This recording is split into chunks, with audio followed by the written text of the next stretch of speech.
Bonjour à tous les quatrièmes, j'espère que vous allez bien. Aujourd'hui, on va donc poursuivre ensemble le cours sur les sociétés à l'âge industriel. Je vous rappelle notre problématique. Quels bouleversements économiques et sociaux entraîne l'industrialisation? Dans la première partie, on avait vu qu'un ensemble d'inventions bouleversait l'économie, notamment la machine à vapeur de Watt. Et aujourd'hui, nous allons donc corriger dans un premier temps le travail que je vous avais donné sur cette deuxième partie, une société nouvelle. L'idée essentielle, c'est de montrer donc que ces transformations liées à l'industrialisation modifient en profondeur la société et on va voir notamment le développement de nouvelles classes sociales. Le cours, il est comme d'habitude je l'envoie sur Pronote. Voilà, normalement vous avez fait les exercices, donc je vais commencer par corriger ces quelques petites questions sur le monde ouvrier. Alors, on vous demandait ce que faisaient ces ouvriers dans cette forge du Creusot. Donc ici, ils étaient en train de fabriquer un canon. On vous demandait ensuite les divisions, quelles étaient les différentes tâches des ouvriers. Donc il y a des fondeurs, des forgerons, des mécaniciens, des chaudronniers, des portiers. Ça, l'idée, c'est essentiellement de montrer que quand on parle d'ouvriers, en fait, c'est un terme très générique et qu'il y a tout un ensemble de tâches qui sont liées à l'industrialisation et pour vous montrer que les conditions sont diverses.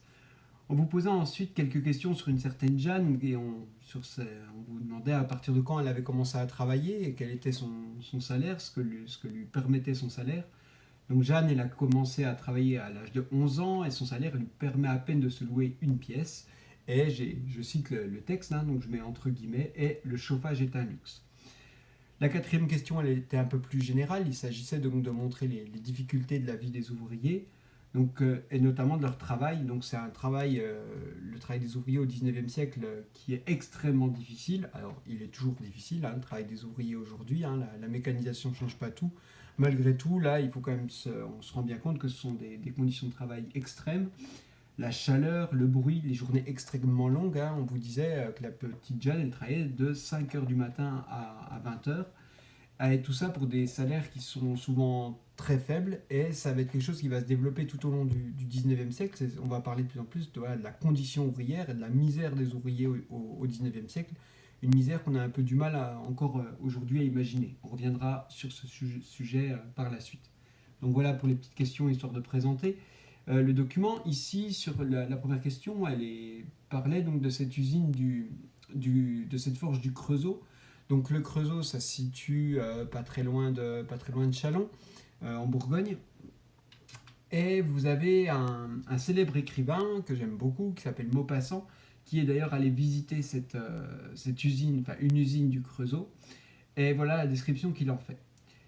100 cheminées géantes vomissent dans l'air des serpents de fumée. Une poussière de charbon voltige, pique les yeux, tache la peau, macule le linge. Une odeur de cheminée, de goudron, de houille, donc la houille c'est un autre mot pour le charbon, oppresse la poitrine. Et parfois, une âcre saveur de fer, de forge, de métal brûlant, d'enfer ardent coupe la respiration, vous fait lever les yeux pour chercher l'air pur, l'air libre, l'air sain. Un bruit sourd et continu fait trembler la terre. Entrons dans l'usine de Monsieur Schneider. Quelle féerie, c'est le royaume du fer où règne Sa Majesté le Feu. Donc voilà cette description, qui reste malgré tout assez poétique, mais voilà, on perçoit toutefois la difficulté de vivre dans ce type d'environnement.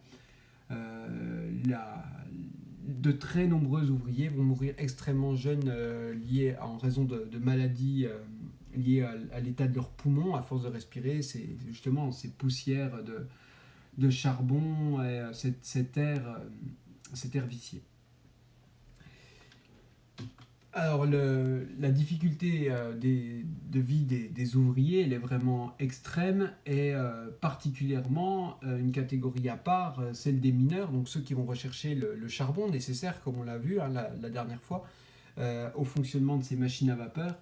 Donc le travail des ouvriers, des mineurs est vraiment d'une difficulté extrême. On n'hésite pas à recourir au travail des enfants. Il s'agit donc de travailler dans des mines sous terre, par des fois, dans certains cas, des chaleurs extrêmes. Sous terre, on raconte qu'ils travaillaient parfois à plus de 40 degrés, voire 50 degrés, d'où le fait qu'ils soient dévêtus. Vous avez aussi donc on va travailler à coups de pioche. Il faut convoyer des chariots remplis de charbon sous terre. Il y a aussi la présence de l'eau qui peut être extrêmement pénible. Les ouvriers travaillent fréquemment par des différents ruissellements dans l'eau, dans l'eau plus souvent, là dans ce cas-là, plus souvent froide. Et le travail des enfants est donc fréquent dans ces mines. En plus, dans ces mines, ces mines sont extrêmement dangereuses. On pense bien évidemment, la première chose, aux effondrements qui sont fréquents. Et il y a aussi ce qu'on appelle le coup de grisou, ce sont des poches de gaz qui d'un seul coup explosent, avec par exemple une des plus terribles catastrophes, la plus terrible d'Europe et une des plus terribles du monde, la catastrophe des mines de Courrières. Courrières, ça se situe près de Lens. Donc un coup de grisou, une explosion qui va tuer plus de 1000 personnes. 3 jours après les recherches, les autorités vont décider, les patrons plutôt, vont décider de fermer la mine, de boucher le puits pour essayer de sauvegarder ce qui pouvait être sauvegardé. J'ai lu que presque 2 semaines après, il y a des ouvriers qui vont réussir à sortir, qui étaient enterrés sous terre après 2 semaines dans le noir, dans l'obscurité. Mais ce qu'il faut quand même surtout retenir, c'est qu'on a des catastrophes fréquentes qui a fait ici plus de 1000 morts. Quelqu'un qui a très bien décrit la condition ouvrière et la misère des ouvriers et des mineurs, c'est donc Émile Zola, un écrivain dont vous avez sans doute déjà entendu parler, avec notamment par exemple Germinal, qui décrit les conditions de vie des mineurs, ou L'Assommoir qui met aussi en lumière la misère du monde ouvrier, et notamment le rôle terrible de l'alcool et ce fléau qu'est l'alcoolisme chez les ouvriers au XIXe siècle, pour oublier sans doute leurs conditions. Donc, en trace écrite sur cette nouvelle société, alors il ne faut pas non plus oublier une chose, c'est qu'en fait, les paysans forment encore au XIXe siècle la majorité de la population. Donc, j'oubliais, mais cette trace écrite, donc, je vous l'envoie par pronote, et vous pouvez la reprendre donc, dans votre cahier à la suite. Ce sont que les paysans restent en France la catégorie la plus représentée. Ils voient leur travail transformé par la mécanisation et les engrais, mais attention à ne pas exagérer, il ne faut pas imaginer les paysans français en tracteur, avec des moissonneuses-batteuses, etc. C'est un processus qui est une nouvelle fois lent, mais il y a toutefois des progrès qui sont effectués dans l'agriculture.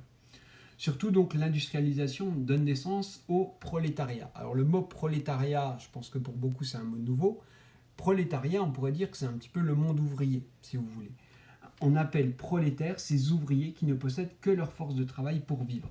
Qu'est-ce que ça veut dire ? Ça veut dire que c'est pour montrer la différence avec le XVIIIe siècle et le système des ateliers, comme je vous en parlais dans la précédente vidéo. On va dire qu'auparavant, on était plus dans l'artisanat, c'est-à-dire que l'artisan, lui, il possédait, l'enclume sur laquelle il travaillait, il possédait son magasin, etc.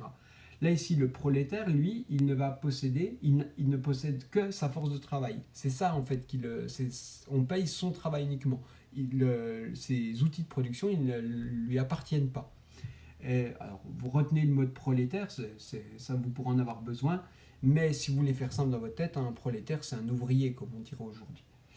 Donc, leurs conditions de vie et de travail sont souvent misérables. Ça, c'est quelque chose qu'il faut retenir, c'est qu'aucune loi ne les protège. Et les patrons décident seuls des salaires, des congés, de la durée du travail.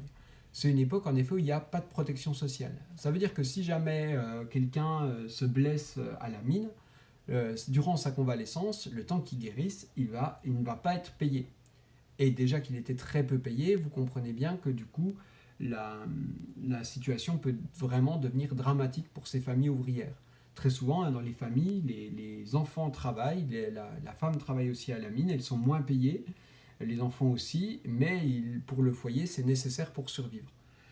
Pareil, sur les congés, très souvent, le seul jour entre guillemets de congé, c'est le dimanche, mais c'est un congé pendant lequel vous n'êtes pas payé. Le dimanche n'est pas un jour payé, mais c'est souvent le jour où les ouvriers ne travaillent pas. La durée de travail est extrêmement longue, avec des journées de 15 heures de travail, donc des conditions de vie absolument terribles pour ces ouvriers du 19e siècle. Une catégorie, par contre, là, qui va bénéficier de cette industrialisation, c'est la bourgeoisie. Les patrons de l'industrie, les grands banquiers, les grands négociants forment ce qu'on appelle donc la bourgeoisie. Ils se sont enrichis de façon parfois spectaculaire grâce à l'industrialisation. Ils ont beaucoup de pouvoir car ils sont riches et ont souvent des responsabilités politiques. Donc ça, c'est aussi à copier. Si je reprends l'exemple du Creusot dont on a parlé, les mines du Creusot, Maupassant parlait du royaume des Schneider. Alors les Schneider, c'est une grande famille bourgeoise du 19e siècle qui va faire sa fortune dans l'industrie en fabriquant notamment des canons ou des choses liées au chemin de fer, des locomotives, des rails, etc. Et cet exemple de famille est assez révélateur parce que les Schneider ils vont obtenir aussi des rôles politiques. C'est-à-dire que non seulement ils se sont enrichis, mais en plus ils vont avoir un rôle politique important. Plusieurs membres de la famille Schneider seront ministres, ce qui montre que ici la bourgeoisie est vraiment accède au pouvoir. C'est important par rapport à ce qu'on a dit par rapport à notre programme. Avant la Révolution, ce qu'on appelle donc l'Ancien Régime, on avait vu que c'était la noblesse qui dominait. Quand on a travaillé sur le XVIIIe siècle, on a vu que la bourgeoisie marchande, qui s'est enrichie grâce notamment au commerce triangulaire, acquiert de plus en plus de pouvoir économique, mais n'a pas encore le pouvoir politique.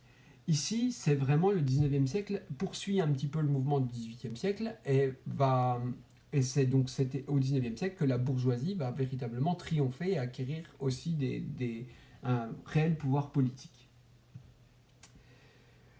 Donc voilà pour ces transformations sur la société. Si je récapitule très brièvement, hein, on a donc le maintien d'une majorité de la population qui travaille dans le milieu rural, donc dans l'agriculture notamment.